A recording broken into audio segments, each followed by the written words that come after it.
इस वीडियो को लाइक करें, शेयर करें तथा इस चैनल को सब्सक्राइब करें, जिससे कि ऑल नोटिफिकेशन आपको मिलती रहे। तो चलिए शुरू करते हैं आज का टॉपिक। आज शुरू किया जा रहा है प्रथम विश्व युद्ध। जो प्रथम विश्व युद्ध है हमारा, इसको कहा जाता है फर्स्ट वर्ल्ड वार। यह हमारा हिस्ट्री का टॉपिक है। इसमें जो फर्स्ट वर्ल्ड वार है या प्रथम विश्व युद्ध को अन्य नामों से भी जाना जाता है, जिसमें the great war, global war, the war to end all war, इन 3 नामों से जाना जाता है। अगर बात किया जाए कि यह जो प्रथम विश्व युद्ध हुआ वह किन स्थानों पे हुआ, या कहा जा सकता है कि जो प्रथम विश्व युद्ध हुआ इसका कुरुक्षेत्र क्या था। अगर बात किया जाए प्रथम विश्व युद्ध के कुरुक्षेत्र की, तो इसका कुरुक्षेत्र या युद्ध का स्थल या स्थान जो था वह था यूरोप महाद्वीप, एशिया महाद्वीप और अफ्रीका महाद्वीप। इन तीनों महाद्वीप के पूरे क्षेत्र में, चाहे वह थल क्षेत्र हो, जल क्षेत्र हो या वायु क्षेत्र हो, तीनों स्थानों पे एक ही साथ और एक ही समय पे युद्ध लड़े जा रहे थे।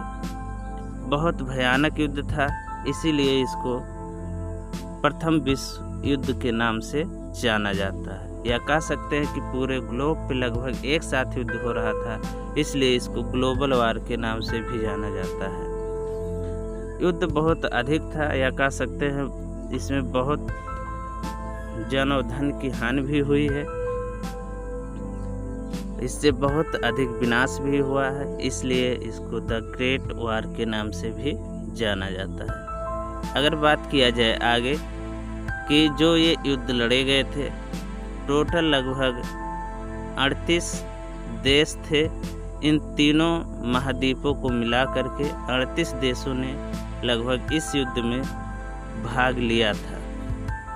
अगर बात किया जाए मित्र राष्ट्र और धुरी राष्ट्र की, धुरी राष्ट्र वे राष्ट्र हैं जो ऑस्ट्रिया हंगरी के साथ मिलकर के प्रथम विश्व युद्ध में साथ दिया। मित्र राष्ट्र वे राष्ट्र हैं जो सर्बिया के साथ मिलकर के युद्ध में भाग लिए। जैसे अगर मित्र राष्ट्र की बात किया जाए तो सर्बिया है, रूस है, फ्रांस है, इंग्लैंड है, बेल्जियम है, जापान है, यूएसए है तथा अन्य कई देश भी इसमें शामिल हैं। धुरी राष्ट्र की अगर बात किया जाए तो ऑस्ट्रिया हंगरी, जर्मनी और इटली, ये सब इसके धुरी राष्ट्र के अंतर्गत आते हैं। इसमें युद्ध से पहले, या कह सकते हैं कि प्रथम विश्व युद्ध प्रारंभ होने से पहले कुछ संधियाँ हुई थी, जिसमें पहला संधि दिया गया है कि बेल्जियम, ब्रिटेन और इंग्लैंड के साथ एक समझौता हुआ था, जिसमें यह था कि अगर कोई देश आपके साथ दुर्व्यवहार करता है या युद्ध होता है तो उस स्थिति में हमारी पूरी सेना आपके साथ रहेगी। ऑस्ट्रिया हंगरी, जर्मनी और इटली में भी ऐसा ही समझौता हुआ था। लेकिन इस समझौते से पहले एक और समझौता हुआ था, जिसमें कहा जा सकता है कि ऑस्ट्रिया हंगरी, जर्मनी तथा रूस के साथ यह संधि हुई थी। लेकिन बाद में रूस ने इस संधि को तोड़ दिया। जब रूस इस संधि से बाहर हुआ, तब रूस के स्थान पे इटली ने इसका साथ दिया, या कह सकते हैं इटली ने उस स्थान को ले लिया। तब 19वीं शताब्दी के पहले जो संधि हुई थी वो ऑस्ट्रिया हंगरी, जर्मनी और रूस में हुआ था। कुछ ही समय बाद जब रूस ने उससे बाहर हो गए, या कह सकते हैं उस संधि को तोड़ करके बाहर निकल गए, उसके बाद रूस के स्थान पे इटली आ गया और दोबारा इन तीनों देशों के बीच में एक संधि हुई, त्रिगुट संधि हुई, जिसको ऑस्ट्रिया हंगरी, जर्मनी और इटली ने मिलकर समझौता किया था। अगर बात किया जाए आगे, तो जो युद्ध का मुख्य कारण था, या कह सकते हैं जो प्रथम विश्व युद्ध हुआ था, उसमें 2 देश थे, और दोनों देश बहुत ही छोटे छोटे थे। एक था ऑस्ट्रिया हंगरी तथा दूसरा देश था सर्बिया। दोनों पास के ही देश हैं। ऑस्ट्रिया हंगरी के जो शासक थे वो जोसेफ थे, जबकि इनके एक पुत्र था जिसका नाम था फ्रांसिस, या कह सकते हैं ऑस्ट्रिया हंगरी का एक राजकुमार भी था जिसका नाम था फ्रांसिस। सर्बिया का शासक प्रिंसेप था। एक समय ऑस्ट्रिया हंगरी के राजकुमार तथा राजकुमारी दोनों एक साथ घूमने जाते हैं और वह बोस्निया की राजधानी साराजेवा में जाते हैं। वह 28 जून 1914 का समय था जब राजकुमार और राजकुमारी दोनों बोस्निया की राजधानी साराजेवा में घूमने के लिए गए थे। उसी समय काला हाथ नामक एक संगठन था। इस संगठन ने राजकुमार फ्रांसिस तथा राजकुमारी की हत्या कर देता है।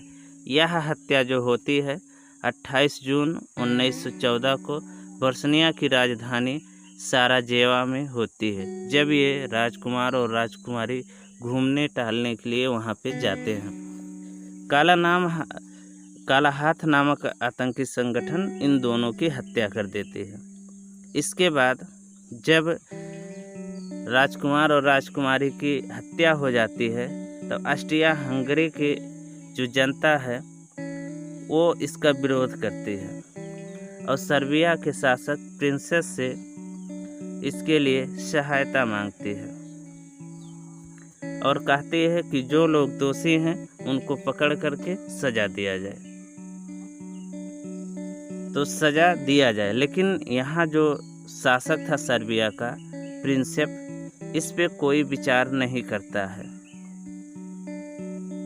तब ऑस्ट्रिया के राजा या कह सकते हैं शासक जोसेफ सर्बिया से युद्ध की घोषणा करते हैं और जब युद्ध की घोषणा होती है तो वह 28 जुलाई 1914 को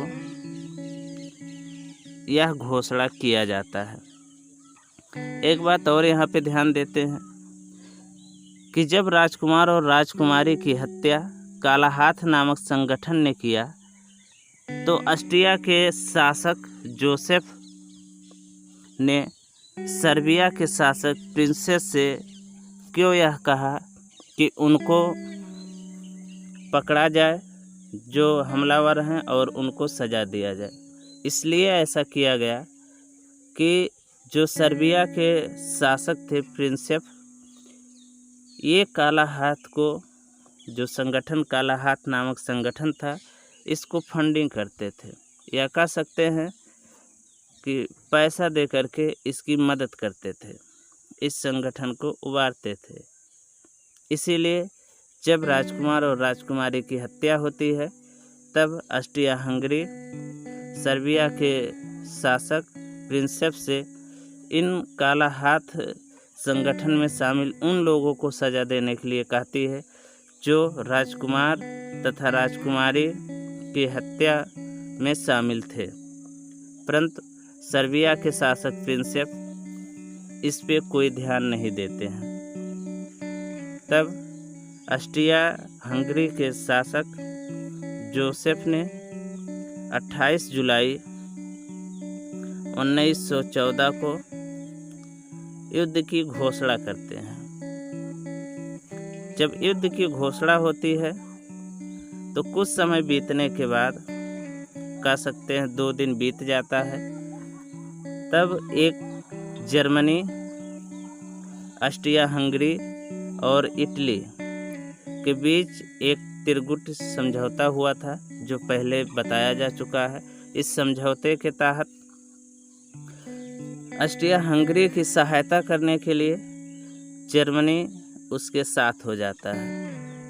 जब जर्मनी ऑस्ट्रिया हंगरी के साथ होता है उसी समय रूस भी सर्बिया के साथ में आ जाता है, सर्बिया के साथ हो जाता है।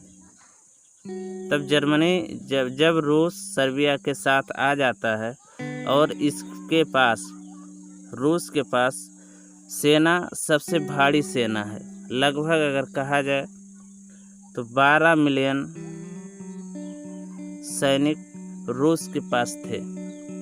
तो इसमें से कुछ सैनिक ला करके जो सर्बिया का सीमा है, सर्बिया की सीमा पे कुछ सैनिक को ला करके लगा दिया जाता है। यह देख करके जर्मनी का जो शासक है वह और अधिक क्रोधित होता है और वह कहता है कि सर्बिया को छोड़ा जाए, पहले रूस से युद्ध किया जाए।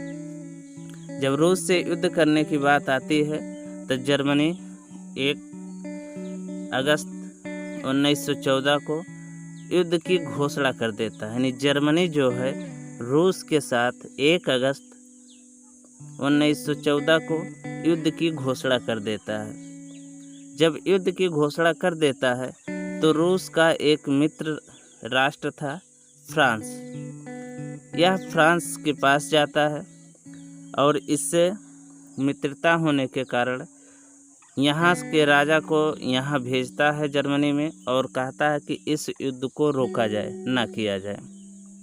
तब जर्मनी का जो शासक होता है यह और क्रोधित हो जाता है और कहता है सर्बिया और रूस को छोड़ा जाए, पहले फ्रांस से ही युद्ध कर लिया जाए। तब फ्रांस से युद्ध करने की तैयारी करता है और जर्मनी युद्ध की घोषणा 3 अगस्त 1914 को फ्रांस के साथ कर देता है। यानी इसके पहले सर्बिया के साथ युद्ध करने वाला था, फिर सर्बिया से ना हुआ, फिर रूस के साथ युद्ध करने के लिए तैयार हो गया। रूस से भी अभी युद्ध नहीं शुरू हुआ था कि बीच में आ गया फ्रांस से युद्ध करने के लिए तैयार हो गया। एक ही देश अभी तक 3 देशों से युद्ध करने के लिए घोषणा कर दिया। अब जर्मनी अपना सैनिक तैयार करता है। सैनिक तैयार करने के बाद वह सैनिक को लेकर के फ्रांस की तरफ चल देता है। जब फ्रांस की तरफ वह जाता है तो फ्रांस जाते समय बीच में एक देश और पड़ जाता है, बेल्जियम। अपनी पूरा सेना या सैनिक को लेकर के जब यह बेल्जियम में पहुंचते हैं तो बेल्जियम की जनता घबरा जाती है और वह इंग्लैंड से मदद लेती है, क्योंकि एक त्रिगुट संधि यहाँ पे भी हुई थी जिसमें बेल्जियम, इंग्लैंड और ब्रिटेन शामिल था। ये तीनों के बीच एक समझौता हुआ था कि अगर हमारे देश पे कोई युद्ध करता है तो आपस में सभी लोग एक दूसरे का सहयोग करेंगे। तो इस संधि के तहत जब जर्मनी की सेना बेल्जियम पहुंचती है तो इंग्लैंड को सूचना मिलती है और इंग्लैंड अपना सैनिक लेकर के यहाँ पे बेल्जियम के पास कुछ सैनिकों को भेजता है। जब जर्मनी को यह पता चलता है कि बेल्जियम का साथ देने के लिए इंग्लैंड आ रहा है तो फिर 8 अगस्त 1914 को जर्मनी इंग्लैंड से भी युद्ध करने की घोषणा कर देता है। जब यह इंग्लैंड से भी युद्ध करने के लिए घोषणा कर देता है तो फिर ये कई देश हो गए। जैसे अगर कहा जाए कि अभी सर्बिया से युद्ध हो रहा था, फिर रूस से हो रहा था, फिर फ्रांस से हो गया, अब इंग्लैंड के साथ भी युद्ध करने के लिए यह घोषणा कर दिया। अब ऐसे सब 38 देशों ने इसमें भाग लिया। अगर कहा जाए तो इटली ने 8 अप्रैल 1915 को आकर के जर्मनी के साथ मिल गया। यानी जर्मनी, इटली और ऑस्ट्रिया हंगरी ये तीनों एक साथ हो गए। फिर जब 1917 के आसपास यूएसए ने भी फ्रांस के तरफ से या कहा जा सकता है कि सर्बिया के तरफ से इस युद्ध में भाग लिया। अंत में हुआ क्या कि जर्मनी को हार का मुंह देखना पड़ा, या कह सकते हैं कि जो हमारा धुरी राष्ट्र था वह हार का सामना की। अगर बात किया जाए यूएसए का, तो यह बहुत लेट में प्रथम विश्व युद्ध में भाग लिया था। इससे पहले क्या करता था कि अन्य देशों को यह फंडिंग करता था, या कह सकते हैं धन की मदद देता था, उधार धन देता था युद्ध में सामान या हथियार खरीदने के लिए। अगर बात किया जाए जर्मनी की, तो जर्मनी का बहुत ही ताकतवर देश था, क्योंकि यहाँ का जो जीडीपी होता है लगभग 85% यह सैनिक पे, रिसर्च पे और हथियार बनाने पे खर्च करता था। बाकी 15% अपने यहाँ की जनता के ऊपर यह खर्च करता था। इसलिए इसके पास बहुत सारे हथियारें थी, तोपें थी, आधुनिक बंदूकें थी। इनके पास ऐसे भी तोपें थी जो 120 फुट तक आग का वर्षा करती थी। अंत में हुआ क्या कि जर्मनी इस युद्ध को हार जाता है। जब जर्मनी, निष्कर्ष यही निकलता है कि धुरी राष्ट्र जो है जर्मनी इस युद्ध को हार जाता है। युद्ध में हार जाने के बाद युद्ध से जो क्षति होती है, अगर कहा जाए जो युद्ध हुआ था उसमें 6.8 करोड़ लोग लगभग भागीदार हुए थे, यानी इतना लोग इस युद्ध में शामिल हुए थे, जिसमें से कहा जाए तो लगभग 2 करोड़ लोग इसमें मृत्यु को प्राप्त हुए थे, यानी 1.75 करोड़ लोग इसमें मृत्यु को प्राप्त हो गए थे, जबकि 2 करोड़ लोग इसमें घायल हो गए थे।